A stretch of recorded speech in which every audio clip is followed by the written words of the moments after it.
Right now, Democratic nominee in waiting, Hillary Clinton doubling the score of anybody else even thinking about running for the White House in a new key poll. So why are Democrats so keen on Clinton when they've cooled so much on President Obama? And then false heroes, profiling an American tragedy. Some former cops and firefighters allegedly lying about 9/11 injuries and pocketing the disability money that they got. Who would do such a thing? Reaction from the Feel Good Foundation, the people fighting to help the real heroes of 9/11 as they fight just to survive. And later, why do so many businesses in White Plains, why are they up in arms over now a call that they have to pay for their own surveillance cameras, then hand over the tapes to the cops anytime for any reason, even for no reason at all? Our legal team will weigh in.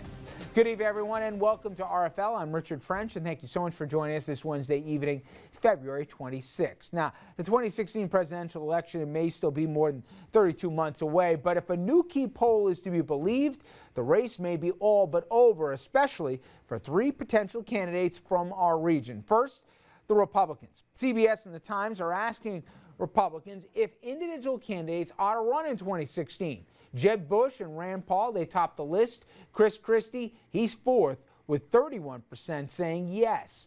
But here's the bad news for the New Jersey governor. 31% of Republicans say that he should run, while 41% say he ought to stay home. Now, the poll done last week with all the bridge and other Christie scandals in full sight. Now, on the Democratic side of that same poll, the conversation begins and ends right here. Hillary Clinton, presumptive Democratic nominee if she decides to run. Massive 82% of Democrats say yes, she ought to get in the race here. And Joe Biden, he's second at 42, and nobody else is even in the area code. New York Governor Andrew Cuomo coming in at just 17%. Now, Hillary's popularity, not just confined to Democrats, 50% of independent voters also say she should run. Now, compare Hillary's numbers to the president's. Obama's approval rating from Gallup is now at 43%, though he is over 80 when it comes to Democrats, but under 40% when it comes to those independents. And for more, let's bring in our crack political team. Dominic Carter, political journalist and author, and Andrew Whitman, our senior political correspondent. Now, listen, no surprise here, guys. Hillary's up ahead, right? But the gap, articulate why you think so many people want Hillary. Is it an indication of the times, or is it buyer's remorse that maybe 5 years ago they wish they made a different choice? I think a little bit of this is really, Richard, is buyer's remorse. You have to go back to a snap, and this is why I've been saying all along that she's the next president of the United States, by and far. Go back to a snapshot in time. If Hillary Clinton would have had another 2 months on the primary season against relative unknown Barack Obama at that time, she would have come back and won her party's nomination. The clock ran out on her. That is what happened. So look at this for a second. You have two history makers, Obama and Clinton, the first black president, the first woman president. So the country has gone ahead with the first black president, perhaps some buyer's remorse. Now there's the possibility to get both. So why wouldn't the country do it when you get the first woman president as well? The race is over on the Democratic side. As a matter of fact, the general election is almost over. She's the next president of the United States. I think the making history angle is certainly part of it. I think there are a lot of Democrats who want the opportunity to make history again like they did in 2008. But you know, I also think there's just not that many big names in the Democratic Party. I mean, Joe Biden came in second, and he's kind of a punchline for most people who are loosely following politics, and for people who follow it more closely too. And then everybody else is sort of the unknown. I mean, Martin O'Malley, Andrew Cuomo, Elizabeth Warren were the other three names in there. I don't think that many people, except for the people who watch shows like this one every night, know who those guys are. It doesn't seem like anybody knows who Martin O'Malley is. Hillary Clinton is well known to people too. That goes a long way. Do you think, though, Andrew, to me, you know, when we do this, and listen, we're as guilty as anybody of it, but 30-something months, it's more than a lifetime in politics. It's lifetimes. But the numbers do say something where the hearts and the heads are of Americans right now. And I'm wondering, is it just, hey, any president in the second term, look at history, this isn't uncommon that a president's popularity ratings are underwater.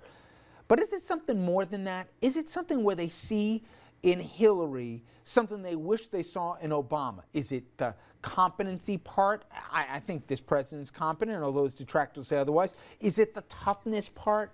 Is it maybe it's the color issue. Whatever it is, what is it that they seem to like, not just this first lady, but even her husband, the former president, that they want on the trail more than this president? What's going on in the hearts and heads of Democrats where they wish there was somebody else sitting in the big chair? We've talked about this a lot. People always tend to look better politically in the rearview mirror. You think that's just it? I think there's a lot of that. I mean, Clinton was not very popular at the end of his second term, considering what had happened with Monica Gate and all that other stuff.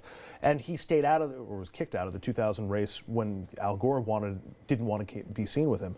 His image has gotten better and better as time has gotten on, and really he only came out in the 2012 race. He was still kind of a pariah in 2008. He hurt his wife more than he helped her in 2008. There's still a chance that he might do that in 2016. I think also Clinton has had the benefit of being the Secretary of State. She had positive experiences in the public eye. She hasn't had to deal with the negatives that the current president has had to have. There's only one minor scandal around Hillary Clinton, and most Democrats certainly dismiss that. I always find it's interesting not to listen to supporters, but to listen to opponents. And I hear from Republicans who say, they thought the 3 a.m. phone call thing, remember that in the ad? They said, he's actually not bad at that. But you know what? I know what I'm getting with her. And she's tough. And she's smart. And she knows how to make a deal. I hear that all the time from them. Now, is it based in reality? Who the heck knows? But there's enough of a feeling, I think even among Democrats out there, that she can cut a deal more, that she'll be more hands-on, that she's tougher than this president. Or do you think it's something else? Well, number one, Republicans will not mess with a Hillary Clinton the way they have Barack Obama. Let's look back to when she was a United States Senator from New York. What's one of the things that she got a lot of credit for? She was able to reach apart across party lines and work with Republicans. As Secretary of State, that could have cut one of two ways. It could be very good, it could be very bad. She was known as a workhorse as Secretary of State that worked with both parties. Look at even some of the generals from the Gateses of the world and the rest. They couldn't, they all sounded like they were endorsing her. And the reason why people are so big on the Clintons, think about it for a second. When's the last time this country, in recent memory, remembers prosperity? During the administration of Bill Clinton.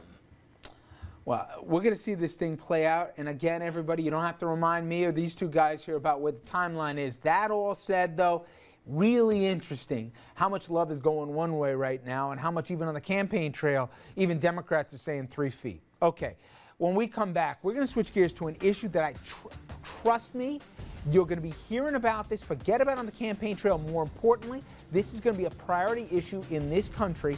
And I'm telling you, when you come back from the break, you're going to see why. We're talking about stuff like brick and mortar and infrastructure here. We're going to talk about the cost of dysfunction and also the cost of bills here that have to be paid here. We have to do this stuff as a country, whether we like it or not. Stay with us.